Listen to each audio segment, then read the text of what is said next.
Hello everyone, তো আজকে সকালবেলা কিন্তু ঘুম থেকে উঠে চলে গেছিলাম ডান্স ক্লাসে, গিয়ে প্র্যাকটিস করে চলে এসেছিলাম। এসে কিন্তু মেকআপ করে বাবার সাথে চলে যাই ম্যামের বাড়িতে। আর আজকে কিন্তু আমাদের ড্রেস আপ এইটা ছিল, আমি কিন্তু নিজেই সেজেছি। আজ আমাদের অনুষ্ঠান ছিল বল্লাতে, তো আমরা কিন্তু তাড়াতাড়ি করে রেডি হয়ে চলে যাব বল্লার উদ্দেশ্যে। আর এখানে দেখো ছোট্ট কালিও আমাদের রেডি, আমি তো রেডি, কিন্তু আমার গ্রুপের কিন্তু কেউ এখনও রেডি হয়নি। তো অবশেষে তারা রেডি হয়, তো আমাদের গাড়ি চলে আসে, আমরা কিন্তু বেরিয়ে পড়ি বল্লা যাওয়ার উদ্দেশ্যে।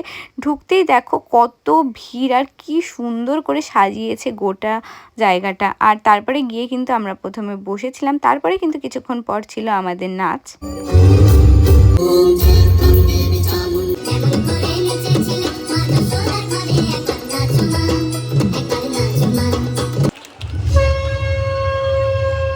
নাচ হয়ে গেলে গাড়ি করে কিন্তু আমরা চলে আসি বাড়িতে। তো আজকের ভিডিওটা এইটুকুই ছিল, ভালো লাগলে অবশ্যই লাইক করে দেখা হবে আবার কোনো অন্য ভিডিওর সাথে। এখনকার জন্য বাই বাই।